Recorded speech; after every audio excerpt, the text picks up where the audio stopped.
Hello everyone, आज हम देखने वाले हैं ये अप्रेंटिसशिप की वैकेंसी आई हुई है railway coach factory Kapurthala Punjab की। इसके बारे में देखते हैं हम। इसमें जो है 550 पोस्ट है और आपको अप्लाई जो करना है 4 मार्च 2023 तक इसकी लास्ट डेट है। उसके लिए वेबसाइट दी हुई है www.rcf.indianrailway.gov.in। इस पर आपको अप्लाई करना है। किस किस ट्रेड के लिए आई है? आईटीआई पास आउट्स के लिए है। ये है फिटर के लिए है, वेल्डर के लिए है, मशीनिस्ट के लिए है, पेंटर के लिए, कारपेंटर के लिए, इलेक्ट्रिशियन के लिए और इसमें और आरएसी के लिए। इसमें देख सकते हैं हम कि यहाँ पर इनका टोटल वैकेंसी दी है और वैकेंसी का ब्रेकआउट ये है, आपको यहाँ पर देख लेना है। ठीक है।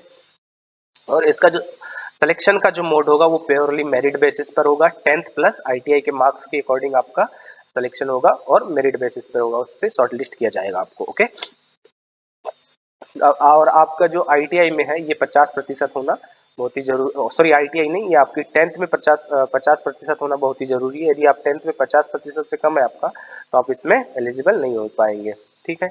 यहाँ कंडीशंस दी हुई है कि यदि दो व्यक्ति के सेम मार्क्स रहते हैं तो एज बेसिस पे, ये सब आप लोगों को पता होगा। ठीक है। इसके बाद हम इसकी कुछ एलिजिबिलिटी क्या है, कंडीशंस क्या है, ये देखते हैं कि आपको 15 साल का होना अनिवार्य है और 24 साल से ज़्यादा एज, आपकी 24 साल एज कंप्लीट भी नहीं होनी चाहिए, तभी आप इसको इस डेट पर तभी आप इसको अप्लाई कर सकते हैं। जो 31/3/2023 तक आपको 15 का कंप्लीट होना है और इस डेट तक आपको 24 का कंप्लीट नहीं होना है। ठीक है। यानी 15 से ज़्यादा होना चाहिए और 24 से कम होना चाहिए आपकी as.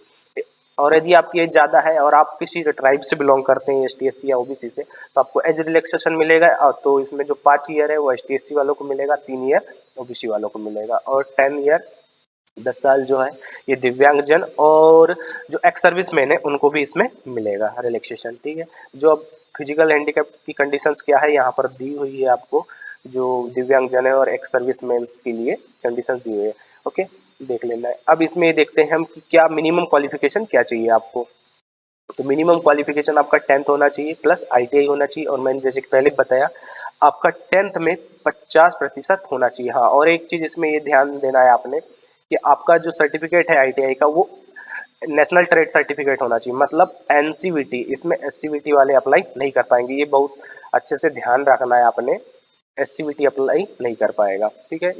National council for vocational training यानी एनसीवीटी वाले ही अप्लाई कर पाएंगे। अब इसमें ये ध्यान रखना है कि यदि आप सीजीपीए वाले हैं और आपका सीजीपीए इतना है, यानी आपका मार्कशीट में सीजीपीए दिया हुआ है और परसेंटेज नहीं है, तो आपका यदि इसमें एक एग्जांपल दिया हुआ है यहाँ पर ये कि अगर आपका सीजीपीए इतना है तो इसमें आपको, यदि आपका सीजीपीए 7.4 है तो आपको इसमें 9.5 से क्या है मल्टीप्लाई करना है, गुना करना है, तो आपका वो परसेंटेज निकल जाएगा, ये ध्यान रखना है।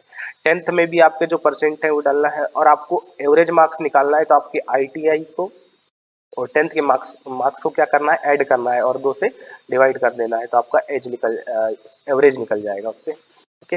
पेमेंट फीस क्या है, इसमें जो फीस स्ट्रक्चर है, जो फीस आपको 100 रुपये लगेगी यदि आप जनरल और ओबीसी से बिलोंग करते हैं तो, और ये जो होगी ऑनलाइन, टोटल ऑनलाइन फीस होगी। और किससे आप net banking, credit card, debit card या आपके वॉलेट से इससे आप पे कर सकते हैं।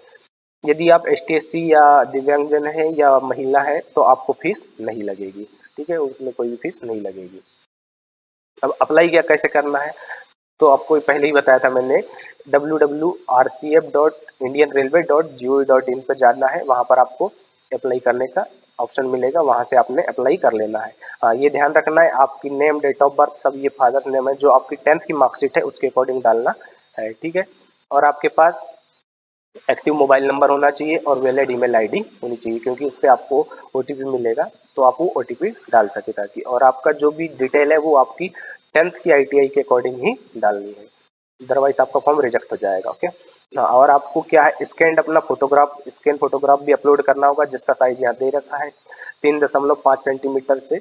इसकी जो हाइट है और विड्थ है वो आपको 3.5 ही ये करना है, और उसका जो साइज होगा वो क्या होगा, 20 केबी से 70 केबी के बीच में होगा।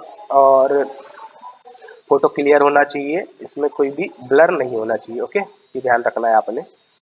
ओके। और 3 महीने से ज़्यादा का फोटो नहीं होना चाहिए, और एक चीज़ याद रखना है कि ये जेपीजी या जेपीईजी फॉर्मेट में ही होना चाहिए। ओके। ठीक। आपको उसके साथ साथ सिग्नेचर को भी अपलोड करना है, सिग्नेचर का भी साइज ये दिया हुआ है, जेपीईजी में ही होना चाहिए इसका साइज।